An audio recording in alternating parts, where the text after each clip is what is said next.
What Hahnemann discovered, and what homeopaths ever since have been discovering more and more, is that to enable us to have the gentlest form of cure, the gentlest form of healing, we do what is known as potentize the remedy. And this again was one of Hahnemann's extraordinary insights. Now, it might have been rooted in his past, in his studies of alchemy and his studies of those deeper old traditional ways of doing medicine, as opposed to the more crude forms that were actually prevalent in his day with the leeches and the God knows what. But the potentized idea was by a process of diluting, and the word we use is succussing or dynamizing our remedy, we actually lessen the tendency for it to have a powerful is the wrong word, a crude, painful effect. It will go deeper, but it will be potentially gentler. And that was his second great insight, the potentized remedy. He started off by just diluting. And then again, one of those penny dropping things. What would happen if I didn't just dilute, but I also dynamized as well? Very interesting from the point of view of almost the symbology of some of those more ancient traditions where if you were healing somebody, on one hand there's the purification process that goes on, on the other hand there's the energizing process. So it's almost a combination of diluting, purifying, and also dynamizing and energizing. Put the two together and you can go deeper and deeper. Do you see what I'm getting at? There's a yin and a yang aspect, precisely that. And that's exactly what we see. We see that people who actually study, for instance, certain forms of yoga, certain forms of breathing exercises, on one hand you have to refine your body, but also you energize it. And in a way you see the parallel of that in the way the remedy is produced. The dilution of the remedy, but also the energizing. So it releases, if you like, that inner, vital, dynamic side of the remedy. Which brings us to, if you like, one of the other major factors in the whole understanding of homeopathy, which is Hahnemann's understanding of, and our understanding of, what we might call the vital force.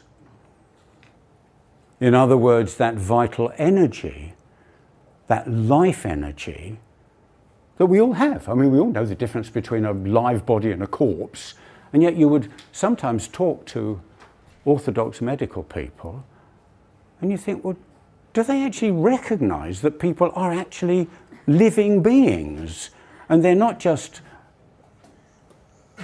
a dead cadaver on a slab? An object. Sorry? An object, yeah. And that idea of the vital force, of course, is, again, one of those factors, one of those aspects that has been part of the great spiritual traditions since time immemorial. In the Indian system, we talk of prana.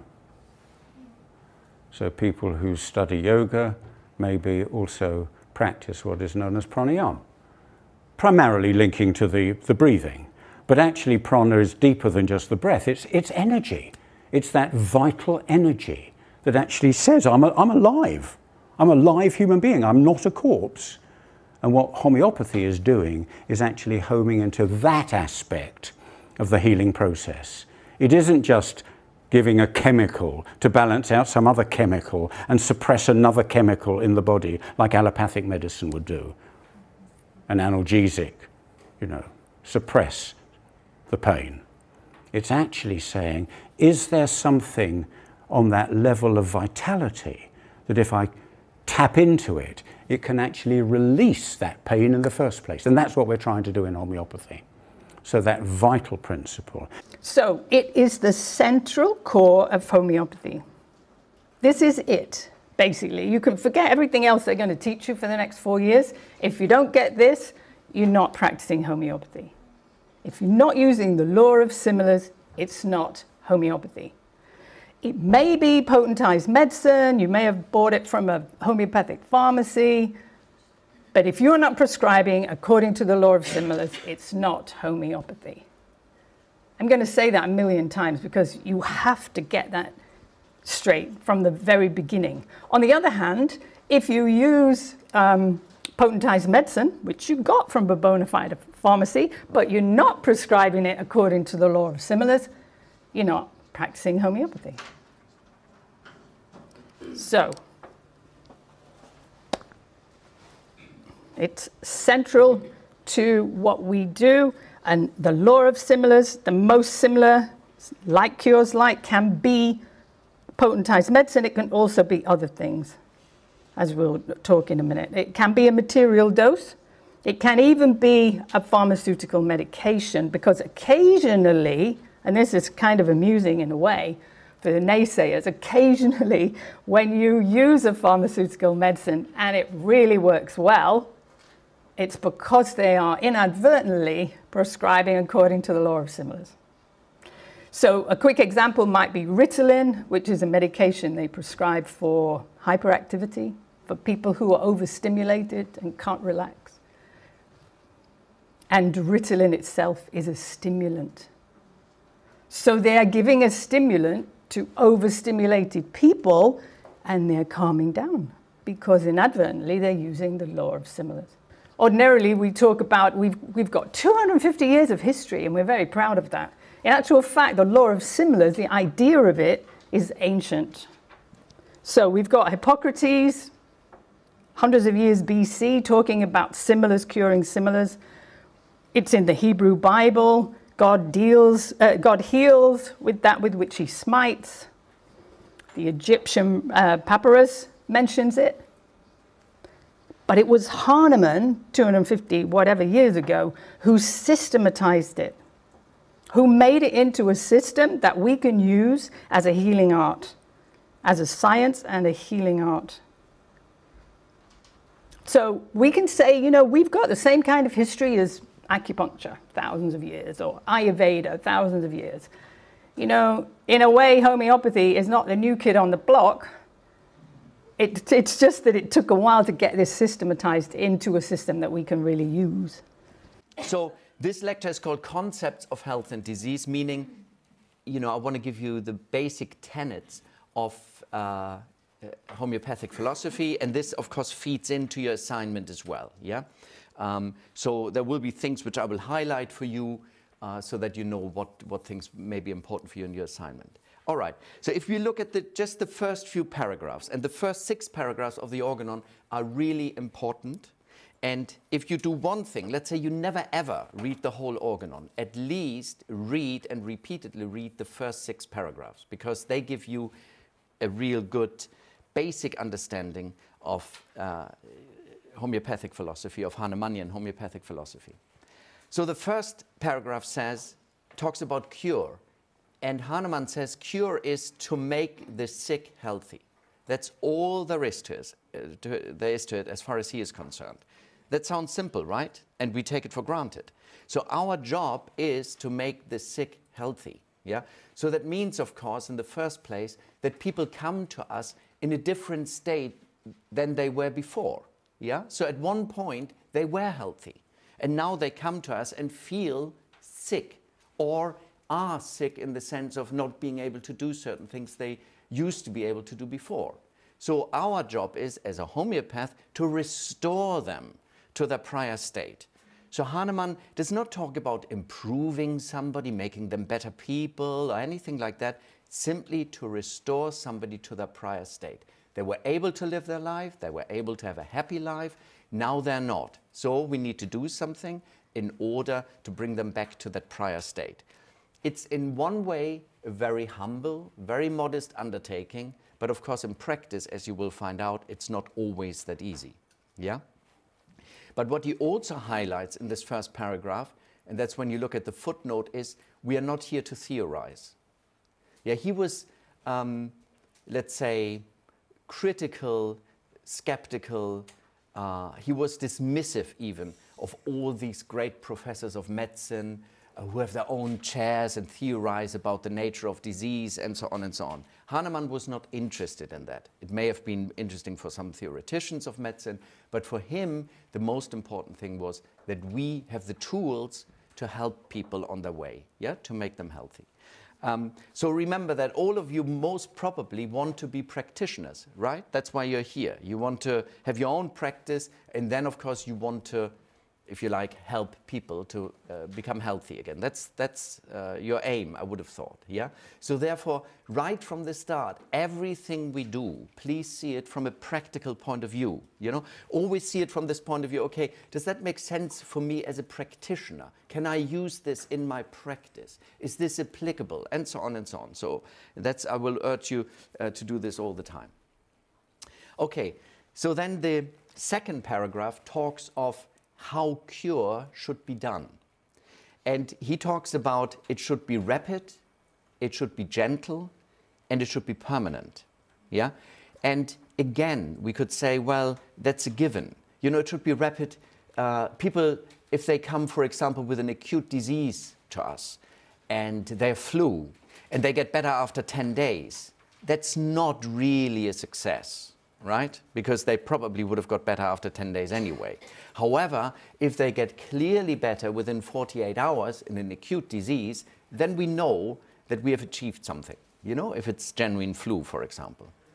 And of course, in chronic disease, it will take much longer. However, we want to see results fairly quickly. You know, not a cure, but what we want to see is that people respond to our remedies, sometimes even in chronic disease, within days, certainly within a week or two. Yeah? And that doesn't mean the case is solved, but it means that they're responding to the remedy we have given them and that the remedy is most probably an appropriate remedy for the patient. Yeah, can you see? So it has to be rapid, and we all need to be clear. The practitioner should be clear that yes, we are getting a quick result here, and the patient should be clear and should be, you know, it should be visible to the patient that this is happening. And again, of course, these things do not always happen in practice. So don't have completely wrong expectations what homeopathy can do. Yeah? Of course, there will be cases which, first of all, will take much longer because of the long-standing chronic disease the patient has had. So there will be a lot of patient management for you. Yeah? So you will have to sort of really show to the patient that you are making progress, because sometimes the patient cannot see it him or herself, yeah, because the disease has been so long-standing, and of course sometimes they really now want to get a quick result. And often we as homeopaths are the last resort, yeah? So they've exhausted all avenues, and now they come to homeopath, and now where everybody failed from homeopathy, now they expect a really quick result, yeah? So, you know, and that's not always to be had. So, of course, it has to do with the nature of the disease, and that dictates often the length it will take to cure the patient. So that's one thing. But then, of course, there's also the homeopath.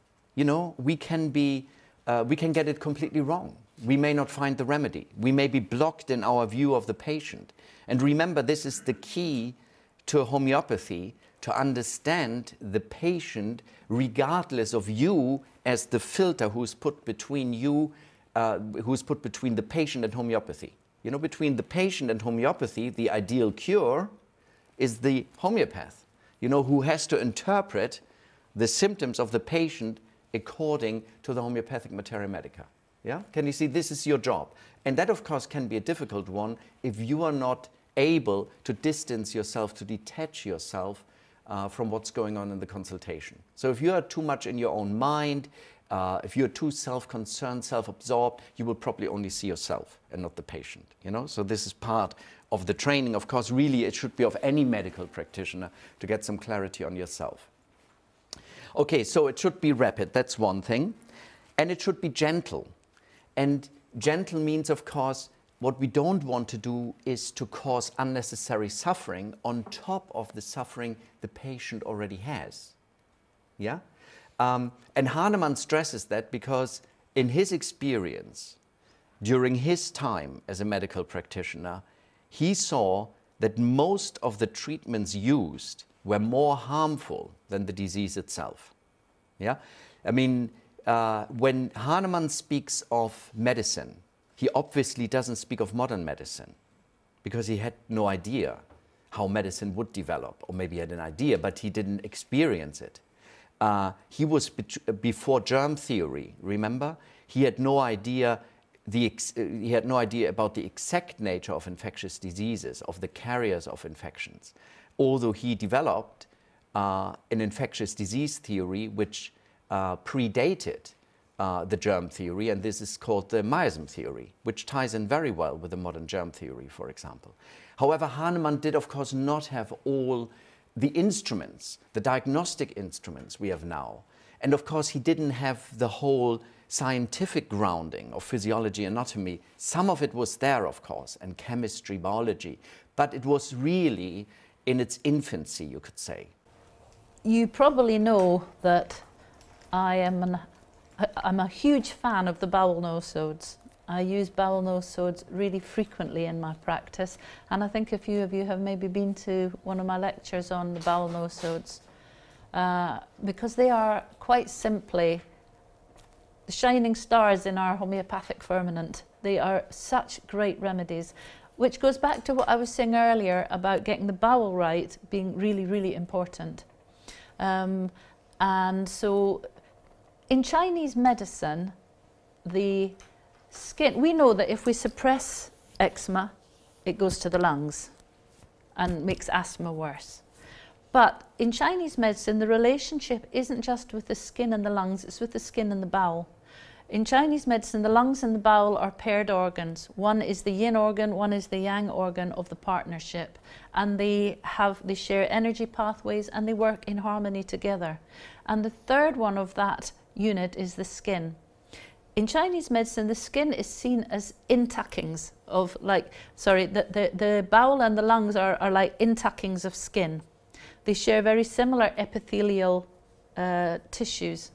The lungs are known as a tender organ because of that, because it's like the only organ that's open to the outside. As if you were trying to make a Play-Doh man and you had a ball of putty and you pushed your finger in one end to make the lungs and the other end to make the bowel, it's like the outside goes inside. So in Chinese medicine, the relationship with the lungs and the bowels and the skin is very, very strong. And so it stands to reason that when we help the bowel, that we may be helping the skin. The keynote of Morgan is congestion. Congestion could be anywhere for Morgan. It could be in the nose, so they can't breathe clearly through their nose. There's not usually a lot of mucus, but just maybe they'll block one nostril and can't get any air in, and they're just a bit congested. Maybe congestion in their lungs. Could be in their bowel. We're most likely in a Morgan patient to see constipation. They're most likely to be constipated. When we have congestion, and when particularly we have congestion in the gut, a lot of toxic chemicals build up. If in Chinese medicine, the bowel is also known as the great eliminator, or sometimes the bin man. If you can imagine what would happen if the bin men went on strike here.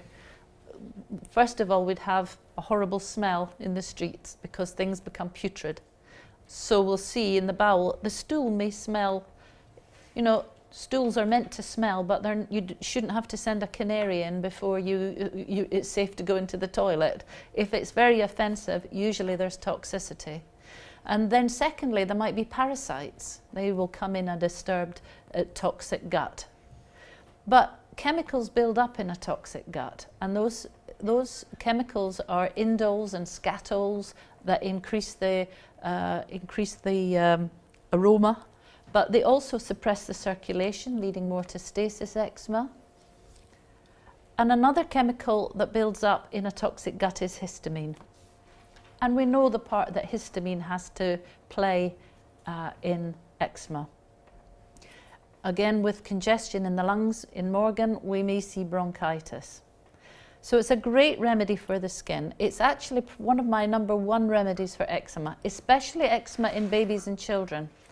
Not that it doesn't do the same for adults with eczema, but, and I know I've just said it can take a long time, but in babies with fairly clear systems and not a lot of history of suppression, sometimes this remedy can be miraculous.